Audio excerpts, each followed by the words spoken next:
جو ہے باتیں آپ حضرات کے سامنے عرض کرنے کا ارادہ ہے۔ حضور نبی کریم صلی اللہ علیہ وسلم کو رب العالمین نے یہ جو معراج والا معجزہ عطا فرمایا جو رہتی دنیا تک باقی رہے گا۔ رسول اللہ صلی اللہ علیہ وسلم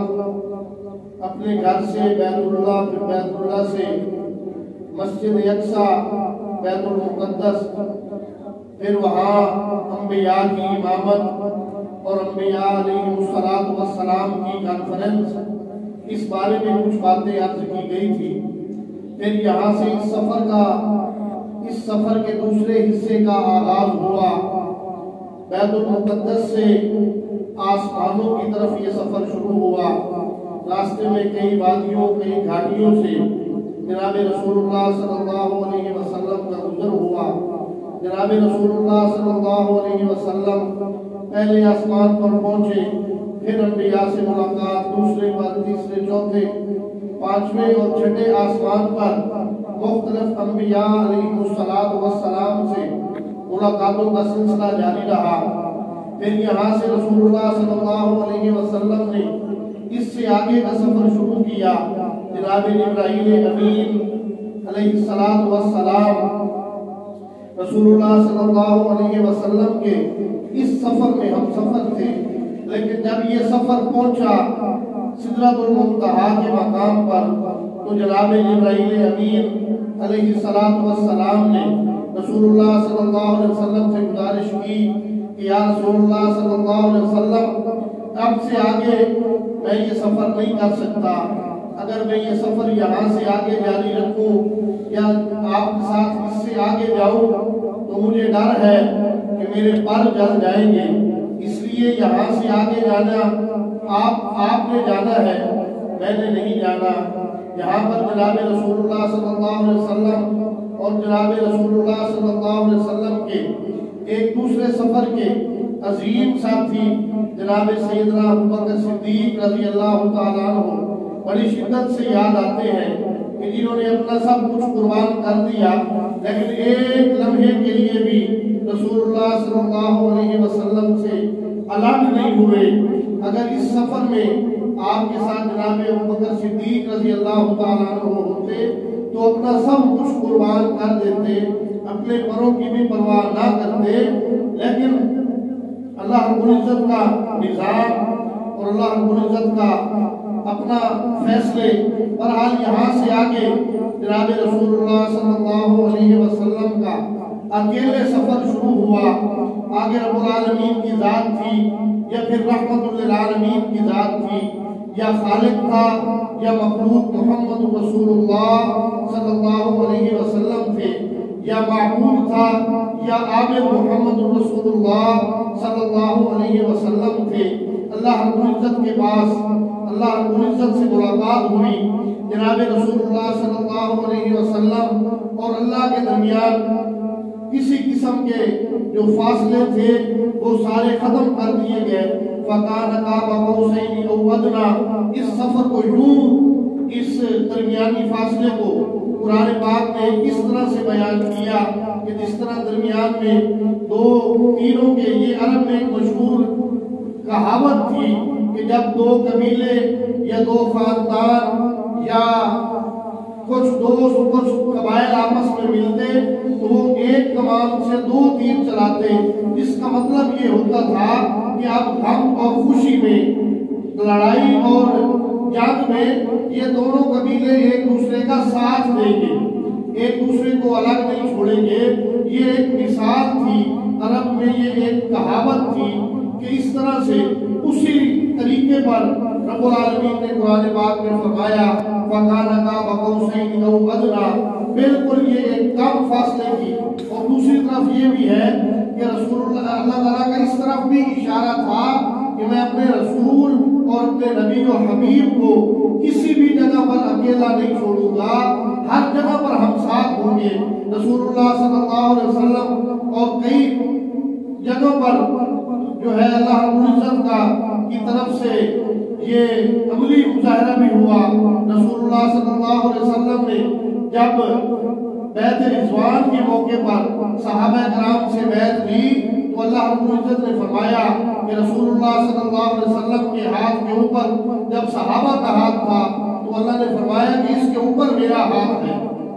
اور دوسری جگہ پر جب اللہ رب العزت نے قبلی فرمایا کہ وما رمیت اذ رمیت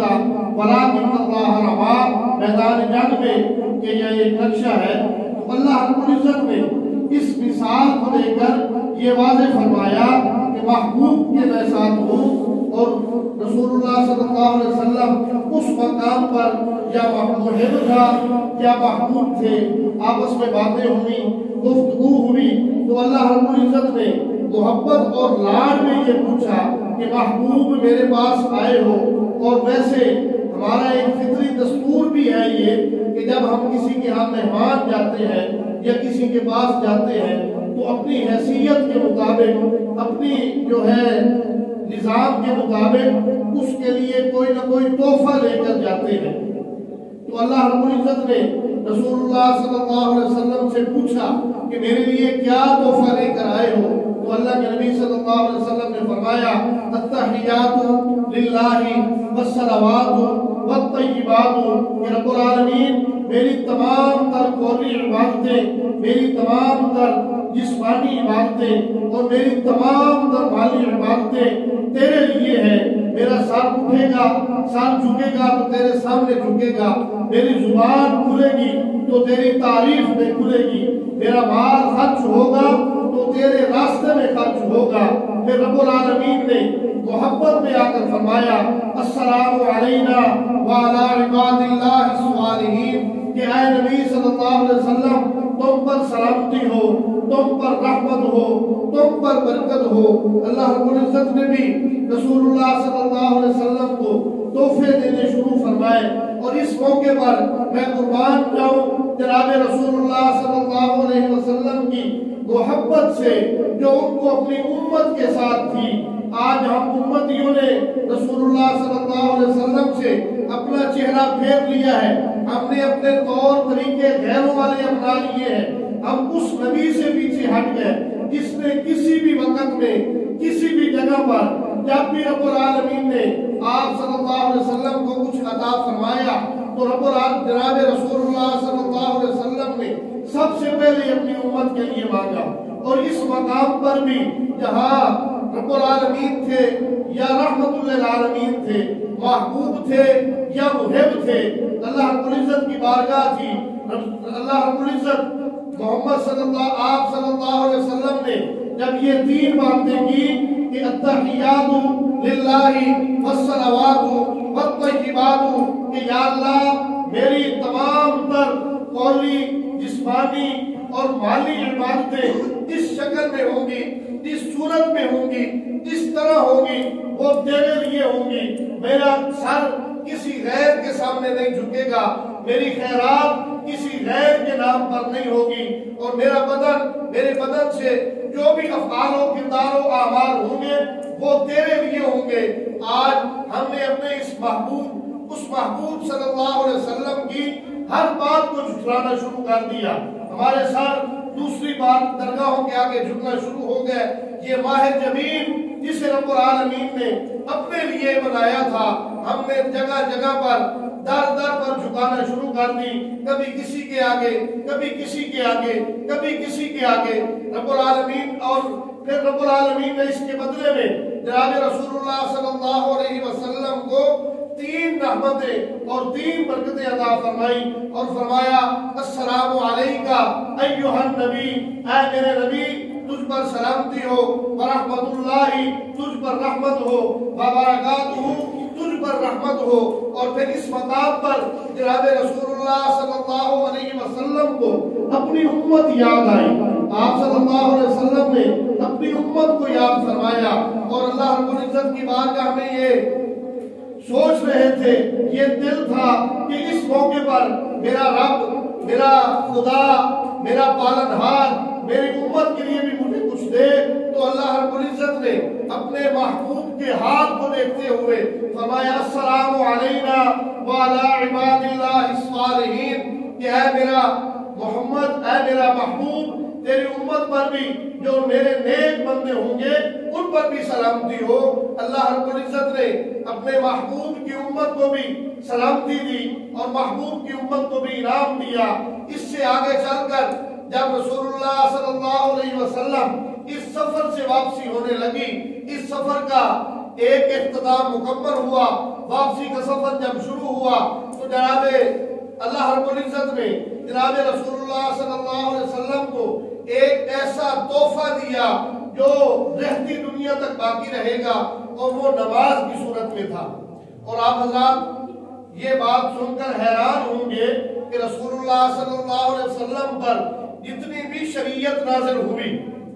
دین اسلام میں جو بھی احکامات ہیں، یہ سارے کے سارے رسول اللہ صلی اللہ علیہ وسلم پر بذریعہ وحی قرآن پاک کے ذریعے وحی کے ذریعے آئے، یا جناب جبرائیل لے کے آئے، یا رسول اللہ صلی اللہ علیہ وسلم کو الہام ہوا اور اس ذریعے سے اللہ رب العزت نے دیے۔ لیکن یہ ایک نماز والا ایسا عمل ہے جب رب العالمین وہاں سے رحمت للعالمین کی طرف سے رحمت للعالمین کو 50 نمازوں کا، اور ایک روایت میں ہے کہ اسی موقع پر اللہ رب العزت نے ساتھ میں ہی 50 نمازوں کے ساتھ 6 ماہ کے روزے دیے۔ پھر رسول اللہ واپس آئے، جناب موسیٰ سے پھر ملاقات ہوئی،